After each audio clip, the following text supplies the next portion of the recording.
it's so fascinating to me, and to be like in the middle of this kind of mystery, because I think it was just watching your trailer. A friend of mine sent me the trailer to Francois Jane. Oh, great. And I watched it and I was like, wow, this looks incredible. It had that kind of Tarkovsky slow pace where every shot as well is a masterpiece, and the composition was impeccable. And I was like, oh, I've got to see this film. I have to see this film. And then when I got in contact with you, after like going through so many dead ends of trying to find it to watch it legally. I'm sorry, man. I'm sorry to create such a puzzle. No, don't be sorry, because it's so exciting for me, because it feels like I'm in the midst of a mystery, and I've just narrative book. Yeah, and I've just managed to get to the source and talk with the man of the hour. Thank you. No, I appreciate the kind words. Yeah, you spoke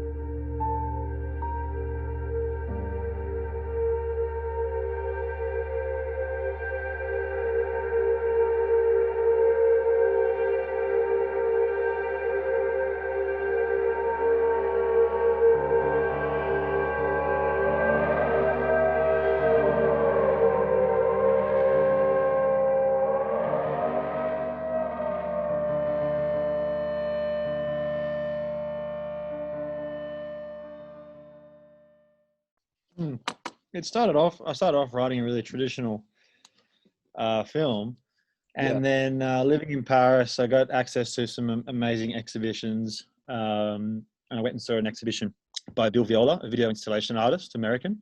And it was a retrospective of his life work at the Grand Palais.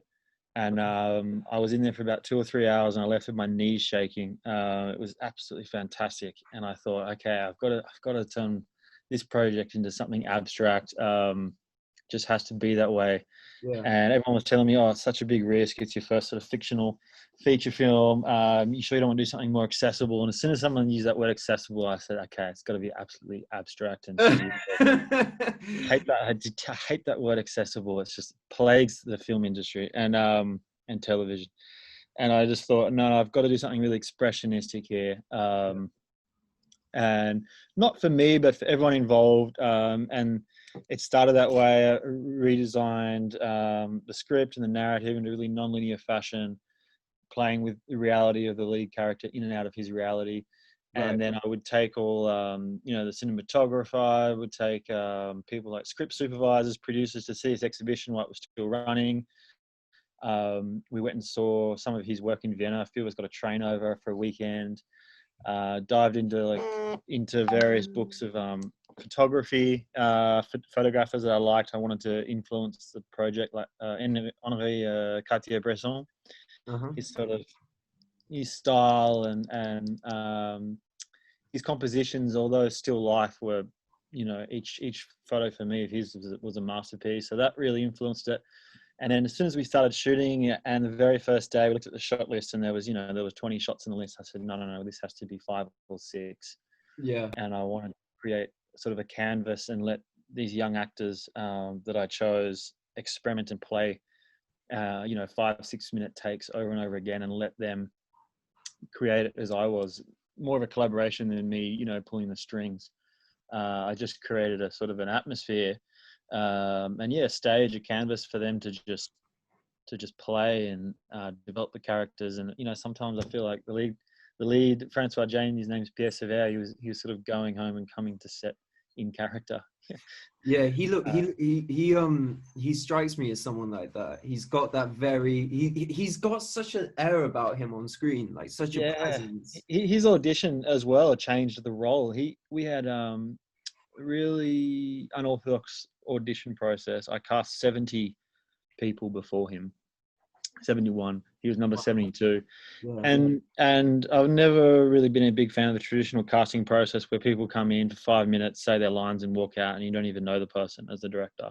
That's And so sometimes the director's not there. It's just sort of this casting director who, is just churning the thing over like a machine. And so I would spend half an hour with each actor, talking about the role and talking about myself personally and asking them personal questions and trying to get a feel for them. And then I would give them no direction and let them interpret the first take and then mix their interpretation with a little bit of direction from myself. He turned up, I'll never forget, with this strange sort of walk he was doing, really awkward, almost tripping over himself, his glasses falling off his face, paper everywhere, sort of cardigan with holes in it.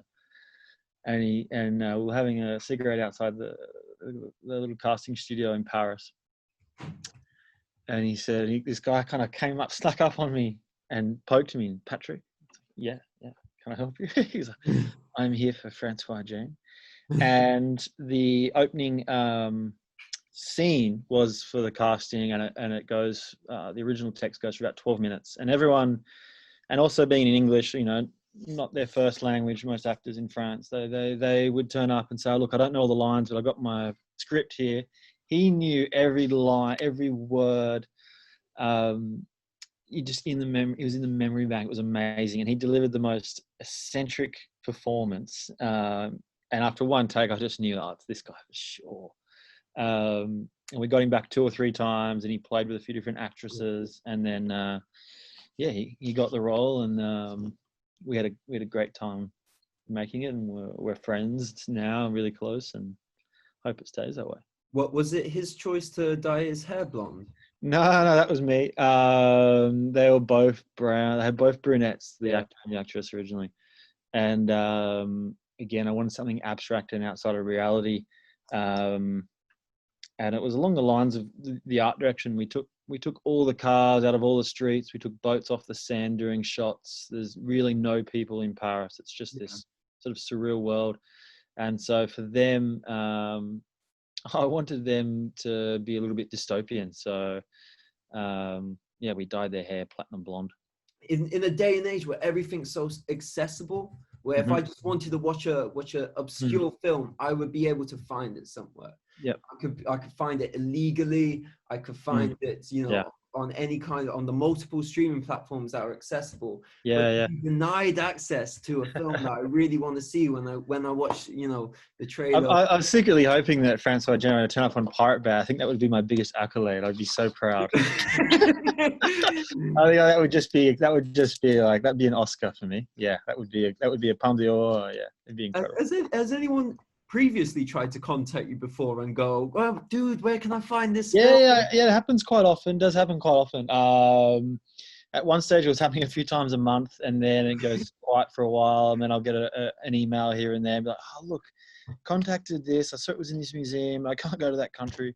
Can I see the film? And as much as I'd love to share it around and just throw the link around, it kind of defeats the purpose as well of the avenue of distribution we went for, because then it becomes content. I can really tell that you brought a lot of fashion influence into the archetypes, like this archetype of this model archetype of like a mannequin interests me from.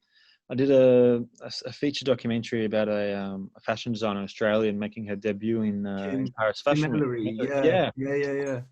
And it was the first time I've ever been around in the industry, and we did a sort of chronicle reportage of the 7 or 8 days leading up to the show. And I'd never been in a casting process or anything in fashion at all. And the atmosphere and the process was just, extraordinary to me. In some parts it was really cold and odd. And I just thought, this is so strange. They're sort of mannequins moving across the stage with these outfits on, and then they're just sort of pushed out the door. And again, I took a really abstract vision to that as well, the way we shot it, and that stayed with me. And so when we got to costume for this Francois Jane for the film, we used all archival costumes from all the fashion houses in Paris. Right. So it's all Saint Laurent, Chanel, Louis Vuitton. It's all archival stuff. Yeah. And we brought the costume designer as a stylist from fashion.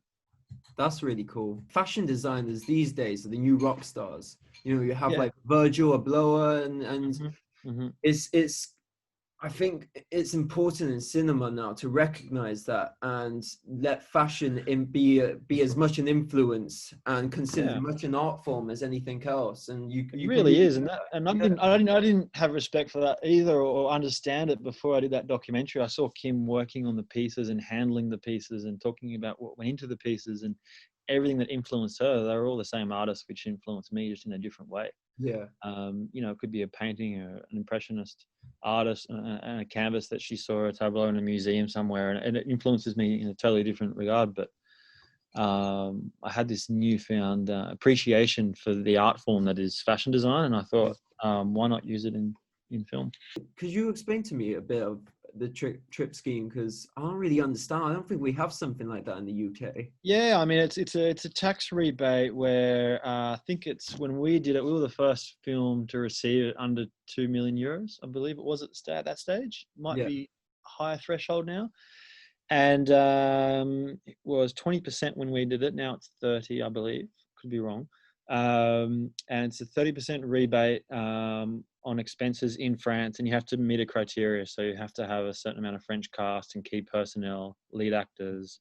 The writer director is obviously worth a lot of points in the criteria if you're a resident of France, which I wasn't at the time. But you meet a criteria and then you submit the project. You have to have a delegate local producer on board who submits it, and they will provide you upon completion 30% of the project of expenses in France. So if you spend 1 million in France, you receive 300K into the project, which you can spend on post production. You can spend right. on music rights, that sort of thing. Yeah, you know, we live in this world where everything is just consumed in 1 or 2 minute Yeah, yeah, um, particles of matter which don't matter, and I just thought, no, it has to be something drawn out in a slow burn, just like the film itself, and shown here and there, and in special places, which I think give respect to what we tried to make and what everyone, all their passion they put into the project too. It's has to be seen with like a 5.1 system, because the sound designer and the composer just put so much into those soundscapes, yeah. and they're such low frequencies. If you watch the film on a laptop with just the speakers on a laptop, half the film's silent because you can't pick up those frequencies. Right. So it has to be shown in certain environments with certain sound systems, and so we wanted to keep it that way. And you know, we sacrificed a whole lot of income, lost a lot of money in the process, but I think the film and the project stays special that way. Is it something you've looked into doing again? Oh For yeah, absolutely. Next project or the project after, I think I'll shoot in France again, and we'll definitely go down that avenue again. It's a great benefit, and it doesn't mean only French productions. Like we're an international co-production. I'm European, but I'm not French, and so it was open to me. I could have been from anywhere.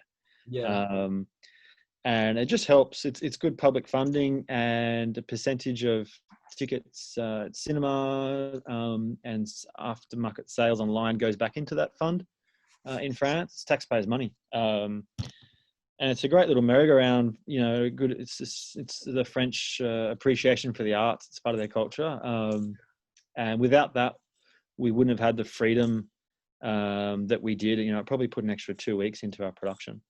yeah. And how did you find the rest of the money? Two different ways. An arts trust in Australia. They support different artists, Australian artists working abroad. Yeah, So that was the bulk of the money. Then there was that soft money.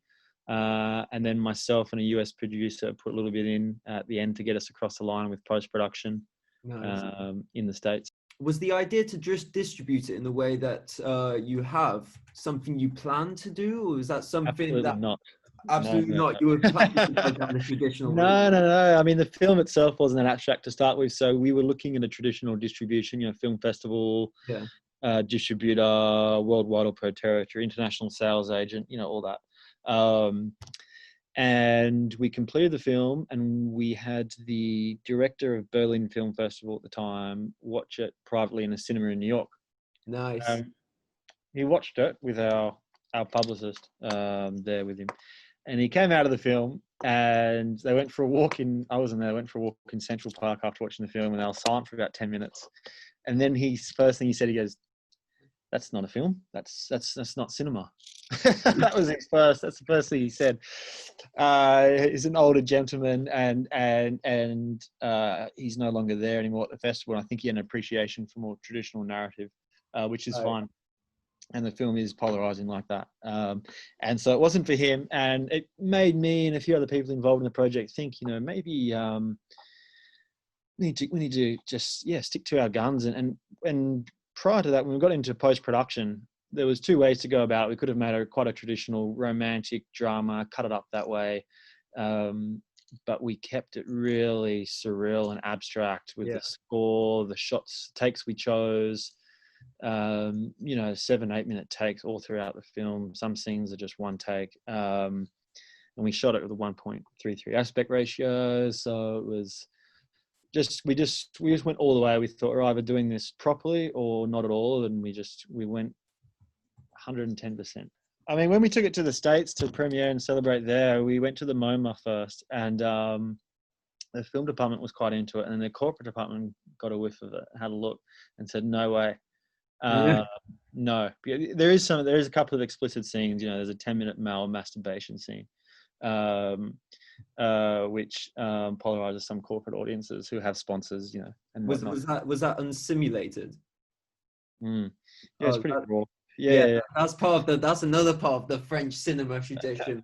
That's pretty raw, yeah. And and the actor just went for it, and we ended up taking it to the Guggenheim instead, which was a blessing. And so there's a few things like that where it's just not for traditional audiences. And I don't think even if we started going after distributors and presenting it that way, it would have been hard as a first-time filmmaker to convince distributors to put their own money up. I remember having similar thoughts when we first premiered it in Paris at the Palais De Tokyo, and we had about 600 people in this big exhibition room, this big projector set up, and no one really knew what they were coming to see. We did it really guerrilla.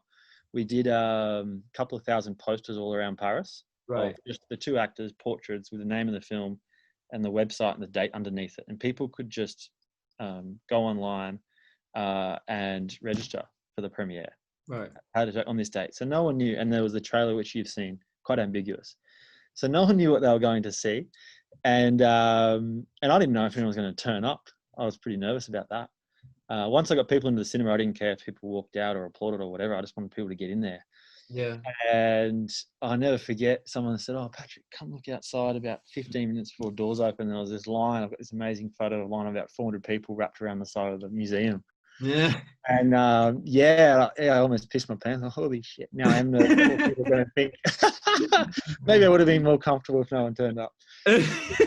We packed this huge room just full of people, all walks of life. There was like intellect academics. There was full-on fashionistas peacocking. There was hipsters. There was cinephiles. There was just art people. It was just a complete mix. And they all got in, and then I had to wait out half an hour for the thing to start. I got the composer up on stage with these ceramic bowls, playing some of the soundscapes from the film, which he recorded originally in the desert in the States. And everyone, I can tell, I remember looking at everyone's faces thinking, what the fuck am I doing here? And then the film started, and someone walked out, I remember, at 10 minutes, another person around 20, and then everyone watched the whole thing. And at the end, about half the audience went for the exit, and the other half stood up and applauded. I thought, yeah, okay, it works. This is pretty cool. It was really polarizing. Yeah, then we had a big cocktail band. How did you manage to pack it out like that? Was that just purely through posters and flyers? Yeah, posters, and we had these zines we made about the film, which was just these iconic images and stills that we made into this zine, and we distributed them in cafes and bars all around Paris where we thought our audience would be. Just put them on tables, on shelves. We made a vinyl as well, the soundtrack, which I'll send you. I'll send you a vinyl of the soundtrack, and amazing. We sent that everywhere. Put that in places, and we just sort of started creating this little guerrilla following with a date. and a website to make a registration, and word of mouth from everyone involved in the project, and then it Oh yeah, just yeah. little mini groundswell, and yeah, people turned up, thankfully. You were working freelance as a videographer when you came? Yeah. I was freelance, commercials, documentary, a little bit of content, and then came to Paris, did a documentary up here, the Ellery in Paris, the fashion one. I don't know if I could have done it anywhere else as a foreigner, because, and it's interesting, I'm finding it much harder to produce here now than I was then, because I'd never worked in France, and I was sort of seen as this strange exotic entity from Australia. And the bizarre exotic entity sort of had this strange allure of unknown about it, and I think it worked in my favor. And it was really just a lot of cold calling, a lot of knocking on doors, a lot of requests for a wine or a coffee, this cafe, that cafe. I would email and call filmmakers I looked up to, and just say, can I have 10 minutes of your time? Yeah. This is what I want to create. Who do I go to? Who do I speak to? And it was like that. I met French producer Juliette. Just persistence, really. It's 99% no. You only need one or two yeses. From those people that give you no's, do they also go, I'm going to give you a no, but I tell you who you could hit up? Yeah, exactly. That's exactly it. Speak to this person, speak to that person. I'm going to put you in touch with this person. It's that collaborative, artistic nature of the French way of thinking and their appreciation for the arts.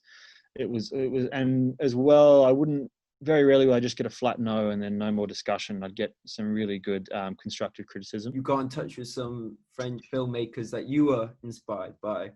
Yeah, absolutely. Bonello is one who did a film in English title is House of Tolerance at Cannes, almost probably 2 decades ago now. It was his first feature there, and it was quite polarizing. And it was about one of the last brothels in Paris at the turn of the last century. And I got in touch with him, and that was purely just sort of an harassment of emails. We met in a cafe in Paris, and he sat down and said, these are the different people to contact. There's the CNC, there's Arte. I've got some contacts at Canal Plus who might be interested in your crazy idea. That didn't eventuate. And I sort of asked him, how did you get started? And it was the same way. Yeah. He went to film school, blah, blah, blah, and all that sort of thing. He's entrenched in the film family of France, which I'm not. But, he went that way. But he had some good ideas for me. And, I'm not sure if he likes it or not, but I still harass him every now and then and ask for advice. And if I die tomorrow, that's definitely going to be my biggest achievement in life, is moving here and making friends and putting different people in contact and sort of creating an energy between artists that wouldn't have known each other otherwise, and getting to watch that unfold is it's special, because I'm not from here. I'm a foreigner, and gives me great satisfaction. That's another thing I'm really interested in, is the move to London, to the West End, to the kind of projects you're working on here. Or you would have been working on here, because you did tell me the wheels were in motion. It was just due to COVID that it's been delayed. That's an interesting project. It's, like I said, one of those producers, young guy, Greg Loretano in the States, who's about my age, a little bit younger, who an actor that we're both friends with put us in contact and said, I think you've got the same sensibility, check out each other's work. He's a young guy who's working at Fox for about 6 or 7 years, who's gone out on his own about 2 years ago. He's made 2 or 3 films already. He's got another one shooting in Spain next month. And he's also got a little bit of nostalgia about him in his film taste and the new wave cinema, experimental cinema, and we hit it off straight away. And hopefully, all going well, going to make my next film together. But in the meantime, he got rights to some incredible material. I'm not sure how much I'm allowed or meant to say, but fuck it. Some memoirs by Marlon Brando and his best friend, George England, this old school Hollywood producer, which they recorded and wrote about not long before Marlon died. And it's been under wraps for decades. And he's been wanting to turn that material into a play and into a film. And so, I adapted it for the stage, and he's working with an English co-producer, Julian Stoneman, who's going to be taking it to the stage in the UK, and I'm currently working on the adaptation for the screen with that I don't think I meant to say anything, hasn't been announced, but the Canadian director is going to direct it with some good talent, recognized talent, and Greg's going to produce that.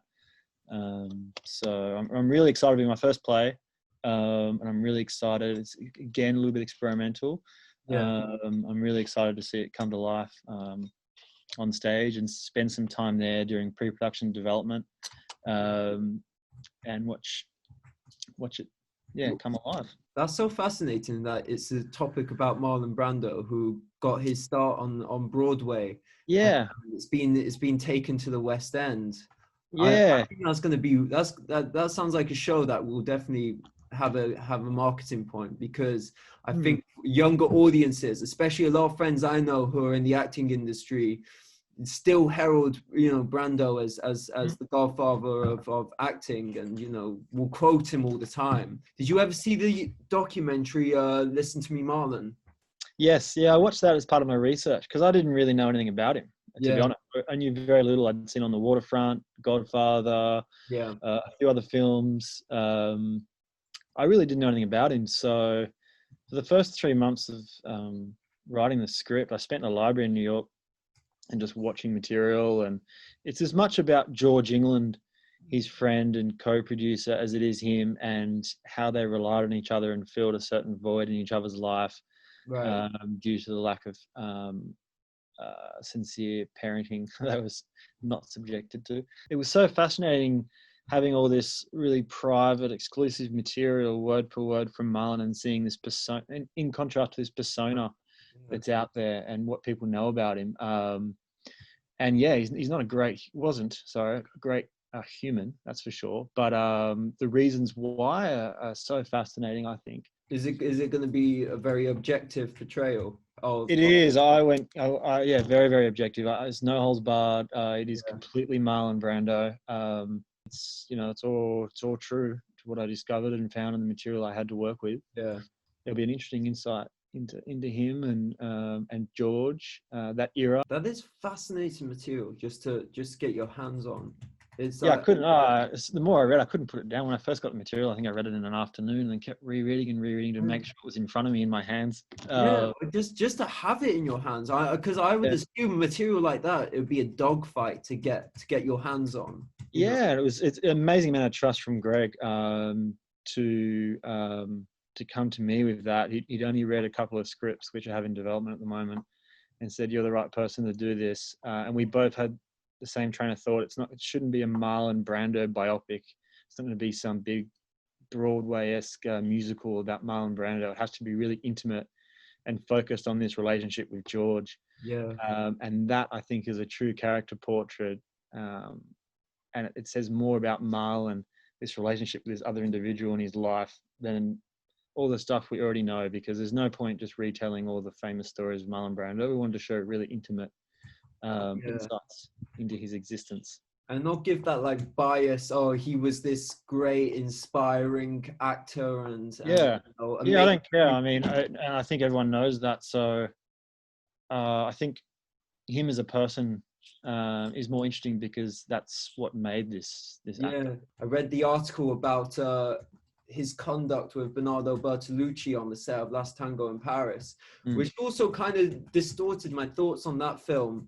But since I've kind of reconciled and gone, I can separate the art from the artist, but that scene is still a bit haunting with the context behind it. It is, absolutely, and I absolutely adore that film, and I didn't know anything about what went on in that scene or in the film before I'd seen the film 4 or 5 times, and then having seen that, I had a different opinion about him as well, and that was well before this project came across my desk. Unfortunately, and quite sadly, it makes that look like child's play. Which is a terrible term for it. Excuse me, but he was very twisted, and not to make excuses for him, the reasons why are pretty forthcoming. There's still this sort of enigmatic side to him, which I don't think anyone could discover, maybe understand a little bit more, hopefully, once the play comes out. But I think, the atrocities he committed came from something deep within the relationship with his own mother, for sure, and his father. But just an enigmatic, strange soul of a human, which is interesting. Criminal psychologists often talk about why they're interested in the criminals, they interview. Yeah. And I found myself in that same position. Because in today's day and age, he's a criminal. Yeah, But absolutely. in that era, he got away with so much because of the time period.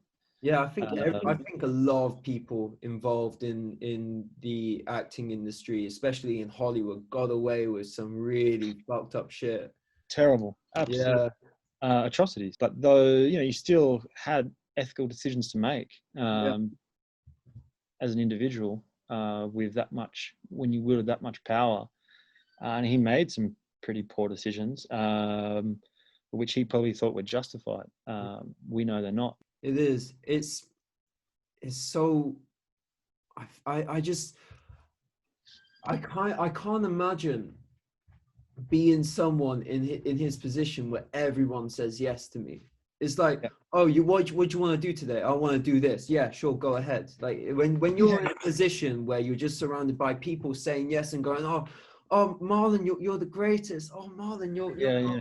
you're the best ever. You can do anything you want. I think when you finally get no in that position, that's a hard concept to process. You look back at individuals like himself and actors of that era on that type of pedestal, Yeah. and you just think, how, why, when, how did it get this way so quickly from such, the 30s and 40s and 50s, so traditional still, coming out of this war, and then the 60s, sexual revolution just turned the world on its head. Yeah. Would have been an interesting time to be alive. In the documents you were given, did it explore his sexuality? Because there's a lot of rumors that he was It did. bisexual, homosexual. Have you received proof of either of those, Um, or you can't say? I can't really say, but it wasn't what everyone assumes. That's for sure. It wasn't Yeah. what everyone assumes. He was pretty sexual by nature. I think Yeah, that comes down to relationship with his deprived relationship with his mother, but which is pretty well documented. But and then the way he parented his own children, I think, is evidence of that. I don't really dive into it too much into the play because he put it to bed pretty quickly and pretty honestly. I think there was grounds for all that type of rumor. I mean, he was right. Just his mannerisms, interesting human. Yeah. He is fascinating, and I think what adds to the fascination is he was seldom seen in interview situations. He very rarely opened up in interviews or did many interviews. So the reason we get built an interesting portrait is because we're hearing it from different people who are close to him, and we go, oh wow, yeah, he must be fascinating for all these people to talk about him, constantly, because everything we get is secondhand information. Through all of his sexual endeavors, he got more pleasure out of a quart of ice cream than he did out of any of those sexual endeavors. That's him. That's him quoting that, not me. It's a little twisted, but it will be somewhat revealed, I guess. The theatre where I worked at as an associate producer was actually the first job I really ever did. Well, that sounds fascinating. Tell me about that. How did you fall into that? Right. So I moved to London, and I moved into a flat with a theatre director. Okay. And he kind of helped me to meet people. And one of the people I met, who's been a mentor of mine, his name's called Taz. What he does is make his own work, which is essentially what he did with Warheads. So I came onto Warheads after it had played at two theatres, two very small provincial theatres. One was called Theatre Peckham, one was called Burney Arts. He get dressed up in his combat attire because it was about war, and it's called Warheads in central London. And you know, he was so desperate to you know, he risked a lot to get that play put on. So what he did is he just did flyering, and he had that kind of chance encounter with someone who worked at the Park Theatre, and she agreed. She said she would go and see the play with the artistic director of the Park Theatre, and they came, I think, to the Theatre Peckham show or the one that was at Burney Arts. When I got into the process, it had already been transferred to the Park, so it was a big gig for me, because not only was I, you know, I started as an associate producer. I was starting as an associate producer, you know, well-established off West End theatre. It was crazy. It was one of the most chaotic kind of jobs I've ever been on, just because of you know, everything you could think that could go wrong on a theatre show went wrong on that show. It was totally fascinating. I think the stupidest idea I had was not to film the whole thing. If I documented it on camera, that would be my Cannes-winning documentary. But it was kind of like a fairy tale ending, because we got the Olivier nomination. That was what was weird about it, because it had its own little narrative. Great experience, all that problem solving and chaos. You learn a lot about yourself pretty quickly, don't you? Absolutely. I really learned a lot from it. I learned a lot of lessons. Because you can't learn that in film school or theatre school. You have to bleed, don't you? It sounds like you haven't had really any formal training either. None, zero. Yeah. I bought my first camera. I didn't know how to operate it. Yeah, I've done Maybe that. I still don't. And yeah, it was all photography to begin with, and learning just basics, composition, and what composition I liked. You know, what does aperture mean? You know, things like that, depth of field, and then you learn about narrative. You read and you cut your teeth and you make mistakes. Just make lots of mistakes. Nothing better than just making mistakes. And failing is the best form of learning. And and just putting your work in front of people, whether it be friends, strangers, projecting. I used to project stuff onto the street in Paris from my apartment window, steal images onto the building across the street, and see how people received it. The police would come and tell me to take it down, put it back up. I love seeing what photos people stopped and looked at, and what people just shook their heads and walked past. Yeah, there's definitely a place, you know, film school, drama school. You know, there's things you learn in there from absolute masters, which you often can't learn until you jump into a project. All there is just the baptism of fire, which I think everyone should go through, no matter what they're doing in life. There's just nothing better, and you just got to have the humility to fail a lot. From someone who got their first camera in their 20s, and then just to go on to have that kind of, was that eye for composition, was that something you practiced, or was that something even before you had a camera you acknowledged what's good composition? I think I was really like a dreamer at high school. I used to stare a lot and pay little attention to what was happening in front of me, and I used to stare a lot and study people, friends. I used to write short stories at high school and put my friends into the narrative as characters, and it was all really visual. I always wrote really visual. My scripts are unorthodox today. They're always 10 pages too long because I describe everything far too much. But it's the way I write, and it's an acquired taste. And so I think it was always really visual and abstract in mind. I used to love the design aspect of construction I was involved in. And my brother was a sports photographer. He's about 9 years older than me, and he went from construction into photography around the same age when I was a teenager. So I used to look at his photography and look what I like and what appeals to me, and then develop my style in Paris, different exhibitions, just being subjected to that type of art, that quality of art in Paris that I wouldn't have had in Australia. In the museums I could just walk into any day of the week in Paris. Henri Cartier-Bresson, I remember him.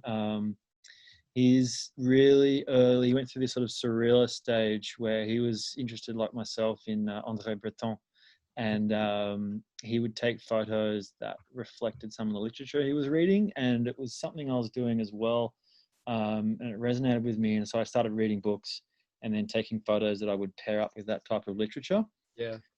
Just around Paris, whether it be, you know, broken city bikes, homeless people, fashionistas at Cafe Charlotte, anything, you know, just taking photos and pairing up with literature, and sort of developed composition that way, and that kind of old saying, show don't tell sort of philosophy. Yeah, absolutely. I don't work with much handheld sort of rigging at all. I like photographic expressionism and Steadicam, long takes, and yeah, sort of patient way of shooting out of a camera as well, because I started shooting, you know, 50, 100 shots a day digital on the street, and now I shoot, you know, just medium format, and I'll go out and look for a subject, and I won't shoot a photo for a week, but I might just go absolute predator mode on a corner with some nice light and wait for something. In fact, there was a short film of someone who did short films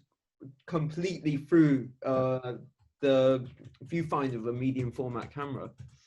Wow. Okay. Yeah. Yeah. Please send that to me. Yeah. Or yeah, I will. Absolutely. It's fascinating. Do you own the Hasselblad? I do. Yeah. Hasselblad 500C with a little eyepiece with a light meter, which is very nice inside of it. I picked it up from B&H in New York, and I've been using that for the last couple of years. Just still life, some narrative. Just for me, really. I don't exhibit a lot of photography. Just for me. There's a pattern here. Instagram, yeah, social media killed that. I used to. When I first started, I used to exhibit, and then social media spat me out. It's not my forte. I'm writing a book at the moment. It's just poetry with accompanying photographs for that. So I'll hopefully publish that sometime in the next couple of years and show some photography that way. I remember reading something about the Misfortunes of Francois Jane and your inspirations, and you said Baudelaire was Inspiration. Paris. For your film. Yeah. I really enjoyed it. I discovered that when I was living in Paris. Someone gave me that book in English, and I very, very much enjoyed it. And then 3 years later, I read it again in French very slowly, giving myself a migraine. Yeah. But, yeah, it influenced me a lot. I enjoyed these metaphors, and Paris, fantasized Paris as a woman with all these different moods and personalities, and compared it to a relationship I was in with a French girl. I thought, this is interesting. That was an interesting time to live. Like Baudelaire. Wow. Yeah. I mean, what I like about that era is, and even up into like 1920s, you know, artists weren't expecting to get rich. They weren't expecting to even barely make a living off the work. They were just creating to create. Which I think is lost a lot today. This instant satisfaction people get from all, you know, their likes on whatever social media, and, you know, all the trade journals and industry papers are all online, and the articles are published, and it's just that artistry of creating with patience and making a life's body of work is lost. I love it. That's what drives me. If I end up with 10 films and they're all sitting on my shelf when I die, I'll be perfectly happy. Yeah. That's so interesting, because you don't get that much anymore. And you know what? Those are the mistakes that I made when I first started making films. Is I talk about a film before I'd even made it. I also think it was just to motivate me to actually do it. Like, oh, now I've got to fucking do this film. But But also, like, pretty deep sometimes. You just got to end up making it happen, don't you? I was just consumed by the fact that, oh, this could go to festivals. Oh, this. I post a poster of this on my Instagram. I fell into that trap, and I've taken a massive step back as well. And like, what I want to focus on now, and in the future is making good artwork. But I really respect that of you. I danced with the devil as well. I went down the same route at one stage, and I remember thinking, why am I bothering myself with all this crap? had the Instagram for, 6 months and all this sort of thing. And I remember just thinking, this isn't me, and this isn't why I started creating. I started creating instinctively because it gave me fulfillment. Why do I stop it? I remember the very first day of production of Francois Jane, and the unit photographer was there before the first day of shooting, was like just following me around like a rash. And I went to the window and I was with the AD, and there was all these trucks in the street. I must have just walked past them in the dark early in the morning. Don't think I slept the night before. And I was looking out the windows, all these trucks, production trucks. And I said to the AD, oh, look, someone's filming a big production in the same street as us. Look at these trucks. And he goes, the trucks are here for this. And I went straight downstairs and vomited into the gutter. Really? Oh, yeah. And I was like, oh, my goodness. What have I got myself into here? And then I remembered I realized what was making me nervous at that exact point in time was the expectation I put in myself and the justification I was chasing. And I went straight up to the unit photographer and said, don't take another photograph of me until at least a month into this. And then I think I deleted my Instagram page the same week. Told the publicist not to talk about the project and just wanted to focus on creating. And I've never really looked back since. It was unhealthy. That was my attitude about that. I'm very lucky. Look what he's doing now. Yeah, she's fucking cool. I've got a good one. Because agents are a necessary evil, and I often despise them. But she is so fucking cool. She's Charlotte Lichtman. She's probably about 30. She comes from the Midwest. From Michigan and the States, and she works in independent film sales primarily. Right. And now last few years started taking on talent, writers and directors. And so she's at all the festivals trying to sell and trying to flog these independent films, trying to get MGs and distributors for films that a lot of people, wouldn't normally buy on day one of the festival. Bottom line doesn't drive her. So I think we are a perfect marriage, and she really, really puts her heart and soul into everything I do, and picks up the phone when I call and calls me back and emails me. And, I'm not bringing her home big commissions at all.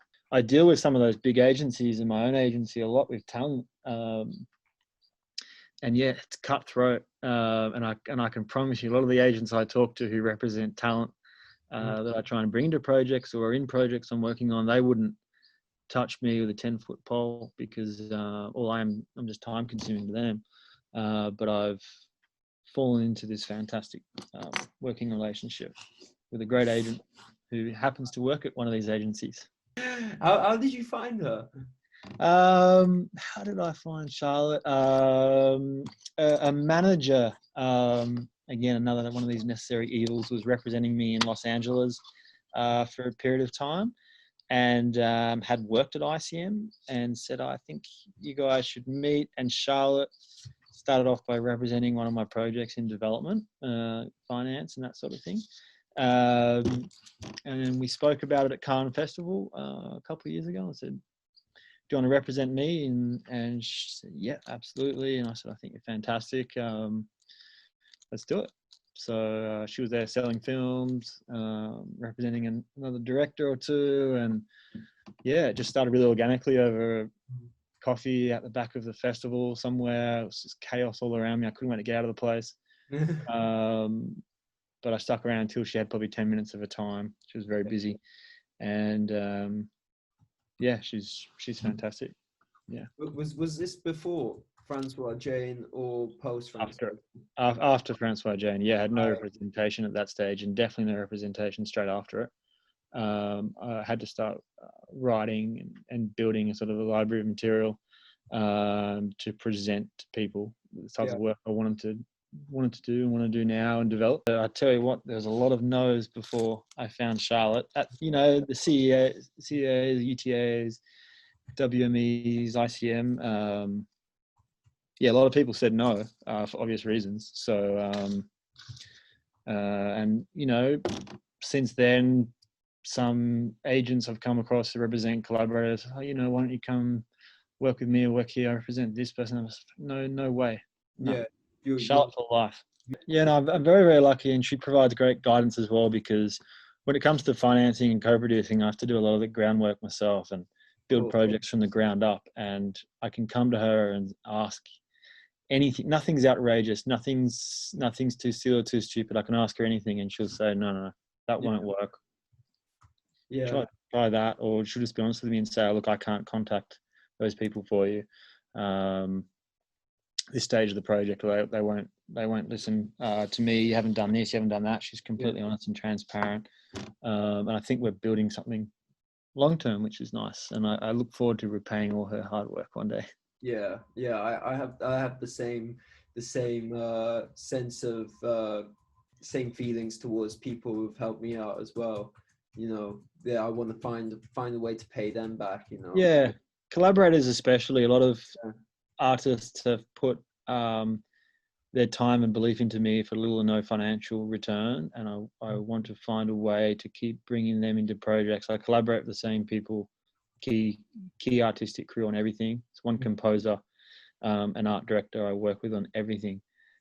He's amazing. He used to be a professional surfer who's gone to Music Youth Australia, Tom Pringle. And there's nothing I write or shoot or do or develop or think of without soundboarding with him. And I hope we work together for another 50 years or however long I live for. I really want to understand more about these 100 signed and authenticated copies of. For the people who don't know, yes, Francois Jane plays at museums and art galleries from time to time, but there is a way of getting your hands on the film. But there's only 100 of the copies in existence, which is amazing. And they're all signed and authenticated. It is like buying a rare piece of artwork, which I can't think of a film that's been released like that as well. Yeah, I mean, it's not always received so well. A lot of people think it's really egotistical, and which maybe it is, but I just wanted to stick to my guns that way, and I like the fact that I can give someone something physical and say, here, take this, knowing what went into it, not from my behalf, but everyone that put blood, sweat and tears into that project. I love that I can give someone something physical and people can still see it for free. I haven't got dates yet. I think it's going to be in South Korea early next year. Nice. In Seoul, the museum there in January. So people can still see it, but I like the idea I can give something physical to someone that they can hold on to and leave behind for their kids, or just, once they see the film, maybe they want to burn it. I don't know. But there's about 65 left, my last count. Yeah. So, and they're not like traditional artworks where the price goes up when there's less available or the artist dies or something like that. They're going to stay pretty lowly valued, so they're somewhat accessible. How much do they cost? Depends on what you get, a DCP or a 35 millimeter. But I think they're around $3,000 and $4,000 each, respectively. Is that cost split between you and the crew members? How does? It basically just recoups the cost that it took me to transfer and print them all. It's not a cheap exercise. So I paid personally to have them made, and the cost just recuperates that. It's probably still operating at a loss. Basically, put my salary from the project into that. Yeah. That's where your whole income from the project. Yeah. It cost over $100,000 to get them transferred and printed and archived and properly stored. And I don't know if this is if this is a personal question or whatever. But how do you make money for your kind of living to live? lifestyle? No, absolutely.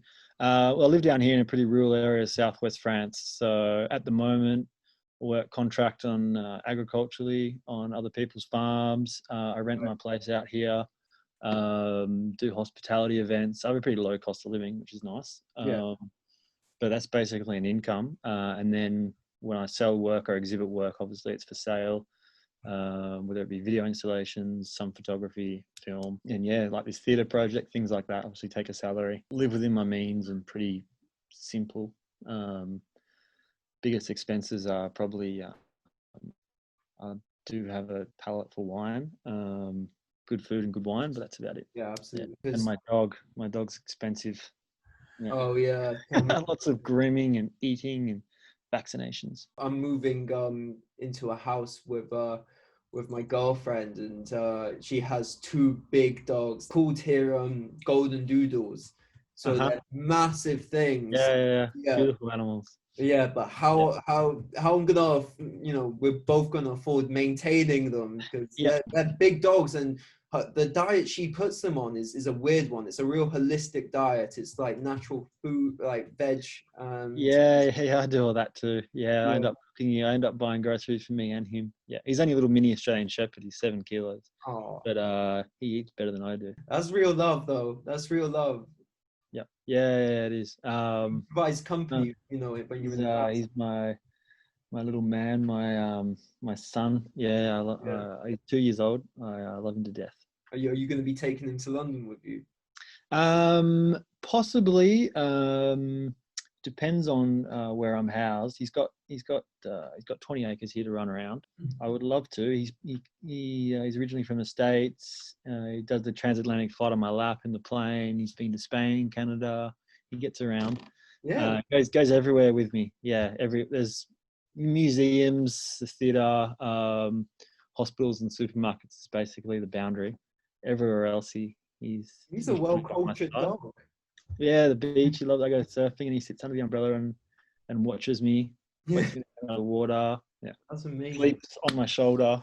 Oh, where do you want to redirect people to for your new work? Is there anything? Probably just my website. Yeah, my Website? website. I put things on there. patrickpearse.eu. Yeah. That's about it, really. Yeah. Yeah. If you stumble across my work, then fantastic. If you don't, I won't be offended. Yeah, I think a lot of people that I know is going to be very interested after hearing you talk. And well, I think if we can, I think I'd love to work out a way we can get Francois Jane in some sort of a small cinema or something in London, and you can absolutely, that would be great. fantastic. And I really strongly encourage anyone that I know in London who's in the theatre world or even outside of the theatre world to go and see your play when it premieres. Yeah, I'll send you some links to some press when it's announced. There he goes, my little terror, chasing a deer. I will. I'll send you some material when it's announced, and I'll be over there. I'm looking forward to hanging out, man. We'll go drink some wine. Absolutely. I It'll can't be a wait. pleasure. So as soon as I get word from you that you're in London, let's definitely hang out. Yeah, I'll let you know as soon as I get dates. It'll be sometime before Christmas for some pre-production, but some workshopping and stuff. So yeah, I'll let you know. Dobre dan. Have a good day in Yugoslavia. All right. A biento, Patrick. Bye. Ciao.